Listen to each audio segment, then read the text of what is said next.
Welcome to Inside the Program, presented by Academy Sports and Outdoors. I'm Joe Cook, got Eric Naleen. This is our second Inside the Program of the 2025 season. We get to talk a little bit about what Texas has done right before taking on the San Jose State Spartans. So make sure you like this video.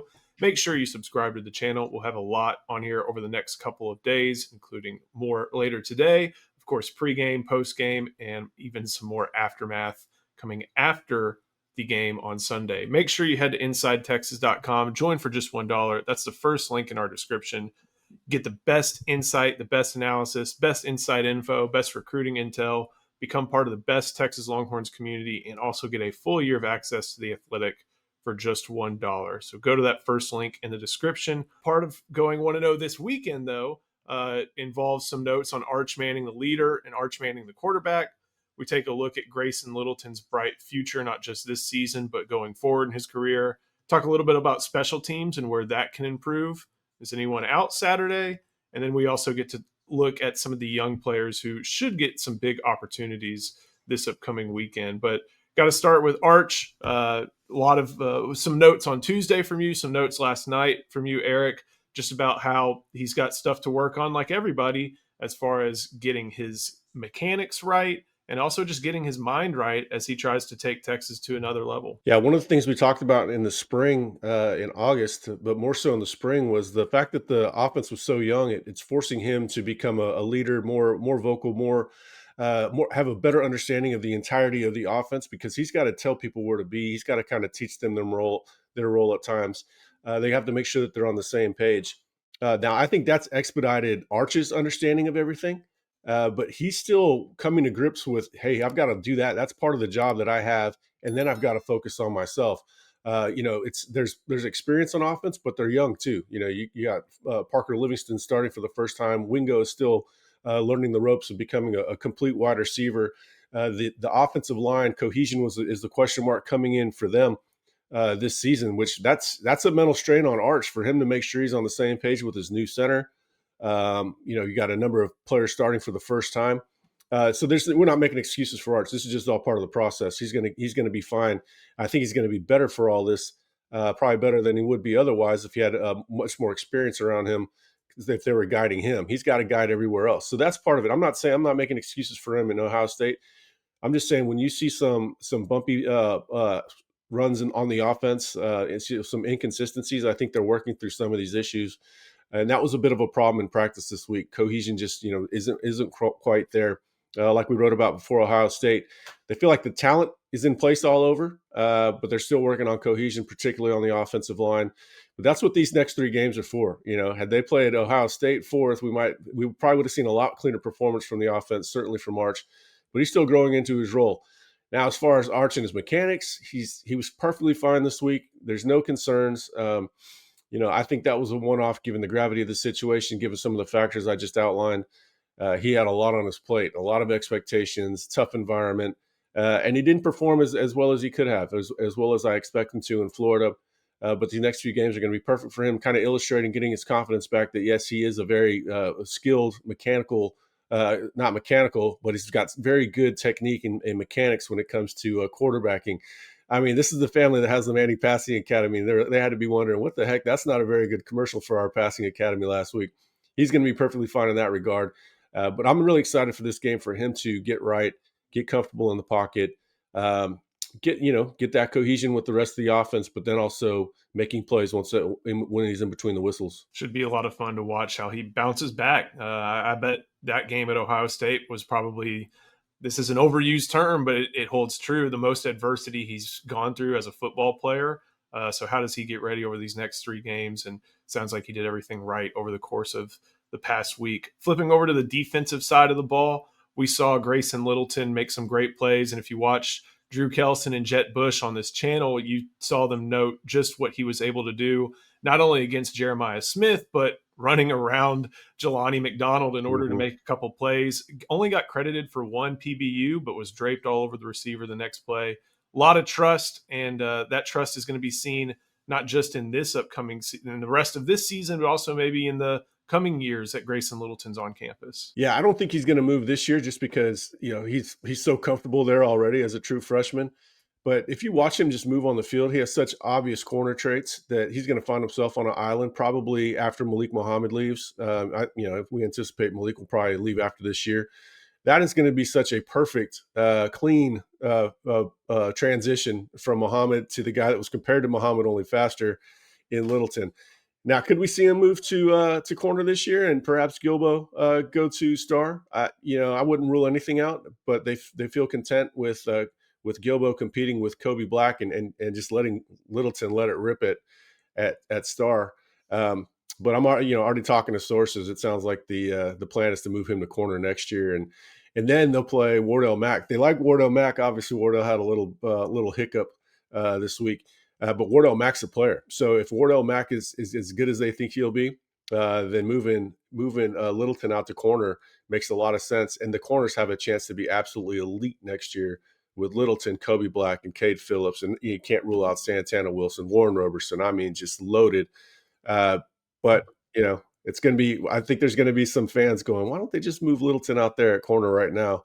It doesn't seem to be in the cards yet, but it's going to happen in the future. Before we keep going, got to show some love to our sponsor, and that is Academy Sports and Outdoors. Some things just go better together. Burgers and fries, Friday nights in football, and now Academy Sports and Outdoors. And Whataburger.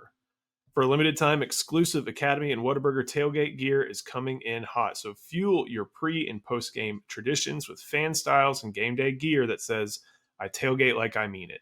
This exclusive collaboration won't hang around long, so hurry and dig in now at Academy Sports and Outdoors, where fun cannot lose. Eric, we'll keep going. Go to the third phase, talk a little bit about special teams. We saw Trey Wisner. We saw CJ Baxter on kickoff return. We saw Ryan Niblett on punt return. And there was some good. There was some not so good. And it's an area that Texas really wants to focus in on this upcoming week against San Jose State. Yeah, to win a national championship, you've got to win the hitting yardage game. They did not do that last year. Special teams hung the defense out to dry all too often, and we saw some poor decision making in the opener. Like I've said a couple times on this channel, is they were still figuring out their returners last week, and it's looked like they were still figuring out their returners in the game. Trey Wisner, once I saw him kick to him, you just knew he was going to take it out. That's probably not the guy you want back there because he's going to take it out no matter what. And then Ryan Niblett was not comfortable as a punt returner, let the ball hit the ground, and then it was just rolling from there. Right now, they're seeking confident players they can trust. Step one, that are just going to make the right decisions. This week, I'm expecting Niblett at kick returner. Not saying there won't be a running back there. They like to have a running back for their returner as sort of an up back, sort of a lead blocker. But Niblett got a lot of run as kick returner this past week. And then Dalen McCutcheon got a lot of looks at punt returner, which makes a lot of sense. Okay, you're not going to put Dalen McCutcheon back there in the shoe, with 100,000 people screaming at him. But in the friendly confines of DKR playing San Jose State, he makes a lot of sense. He's got all the traits in the world for it. And if he does well in these next 3 weeks, hey, he can end up being the guy this year. Keep going. Talk a little bit about team health. We know Emmett Mosley has been someone who's been struggling to get back onto the field over the past couple of weeks. We also, as you mentioned, Wardell Mack had his little situation. Are they guys who we don't expect to see, and is anybody else joining their company? Yeah, Mosley, I'm not worried about Mosley. They've got a long-term plan for him for this season. They don't want to rush him back. They just want to get him back right. Once he's back right, they feel he'll be right. Some of these injuries, if you come into the season with them and you don't give them time, they're going to nag you all year long. And they're just trying to take their time and get him right because they've, like I said, they always think about January. All their decisions are with January in mind. That would have been a funny transition. There is one player that we do not expect to play this week or the next week that is a profound player on defense. It's a minor thing. He'll be back. He'll be fine. Expect him back for Florida. Not going to put his name out there publicly. Jonah Williams, I don't expect him to play. He's been nursing a hamstring from baseball. When you come back from baseball, it's just a different thing. You prepare for the sport differently. It's a little unfortunate, but again, I think they're thinking long-term with him. It would be fun to see him returning punts and kicks, but that doesn't seem to be in the cards. And then Wardell Mack, I haven't heard definitively he's out. You would think he would be out just because, he had a run-in with the law. It's not as bad as it sounds. You hear 1 o'clock in DWI and you think he was drinking and out really late on Tuesday night. He wasn't out late. He got booked late, and he wasn't drunk. So, it's not great, but it's also not. It's certainly not the end of his career. If this was Georgia, it probably wouldn't even made the papers. So that's not anything to worry about with him. Those are the four I know about. There could always be more. Emery Winston's been coming back from a shoulder injury. This might be a good time to get him out there. They love what he's done all offseason. But as far as injuries, those are the guys I know about. It's a relatively healthy team. Last, if this game goes the way we expect it, this should be an opportunity for Texas to play a lot of players. They're going to play a lot of players, even if it's a close game. But as this game starts to separate, you should see, I think you've been writing, most of the roster make an appearance this upcoming game. And one of the players, the younger players that basically across the board at Inside Texas we're excited to see is Christian Clark.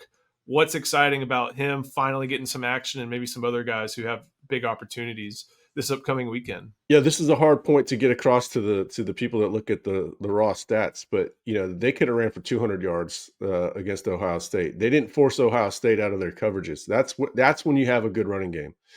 So they need to get a little bit more explosive. They need more value out at the position. The guy, if it's blocked for 15 and they get 15, that's not a great run. A great run is one that's blocked for 15 and you take it to the house. Or you go 40 yards, or they need some more explosiveness. And it's not just Christian Clark that can add it. I think Jarek Gibson can. Now, Jarek's not going to rip off the 60-yarder, I don't think. But he's really explosive between the tackles, and he gets downhill, and he's going to move the pile. They need to get a little bit more bang for their buck at running back. Again, we're not talking about having a good running game. They need a great running game, especially if the passing game is going to take a while to round into form. They can't win a national championship without being great in one of the departments. It's got to be running. It's got to be passing. They probably have higher upside in passing long term. If Arch becomes great this year, then maybe they can win with the running backs they have. If not, they're going to need a little bit more electricity back there. Christian Clark, even though he's coming back from Achilles, looked like the most explosive running back they had. But when you talk about young players, we could spend 2 days talking about all the young players that are ready to go. They kept a tighter leash going in Ohio State, as you'd expect. Some guys who might have thought they were going to play didn't play. That's just, hey, they're trying to win that game. They can't go that deep into the bench. Well, how do you make up for it? Well, you make up for it these next 3 games, and you play damn near anybody you can. You're going to see a lot of defensive backs. You're going to see a lot of defensive tackles, a lot of edges, every linebacker. I mean, you might see everybody on defense in the next 3 games except for 1 or 2 guys. I heard Jonathan Cunningham had a good week this week. And that's not even a guy you'd expect. Of course, Wardell out. You might see him. So they're that deep on defense, but then you got Christian Clark, the young wide receivers they need to bring along. They're pretty deep at tight end. If you give Nick Townsend one snap in Ohio State, you're probably going to give him a lot more in this game or the next couple games. We talked about Winston, Nick Brooks. Would love to see Nick Brooks.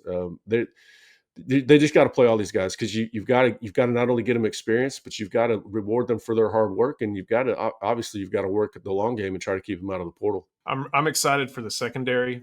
San Jose State, they run the spread and shred, kind of the run and shoot. Going to be a lot of tests for the defensive backs, and when you run your offense, you run your offense. So these second level guys, second string guys, kind of like the Cade Phillips is, and you mentioned Jonathan Cunningham, and even Kobe Black.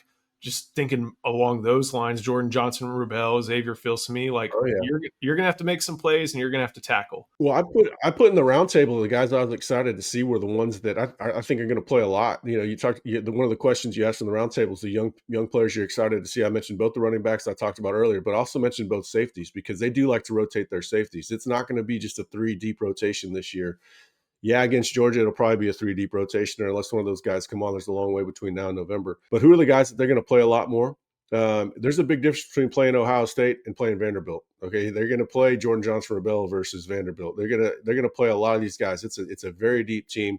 So I'm really looking forward to this game, just to see the guys that we haven't seen much of. You have all this talent for someone that loves to evaluate players and likes to break down tape. I don't love to break down tape. It's not my favorite thing, but I love to see the traits these players have. A game like this is very exciting to me. It's very intriguing. I know it's dove season. I've been joking with my dove hunting friends. Hey, you go shoot some birds. We'll break this down for you. You can come back and we'll tell you how it went. It's going to be a lot of fun to go over these next couple of weeks. So make sure you come to InsideTexas.com. First link in the description. Join Inside Texas for just $1. You'll get a full year of access to The Athletic, but you'll also get a full year of access to inside Texas, the best Texas Longhorns community, the best insight, intel, analysis, recruiting coverage, everything. Come join for just $1. We'll be back for pregame. We'll be back for postgame. We'll have it all covered here. So like the video, subscribe to the channel. And thank you, Eric. Thank you for watching. We'll see you next time on Inside the Program, presented by Academy Sports and Outdoors.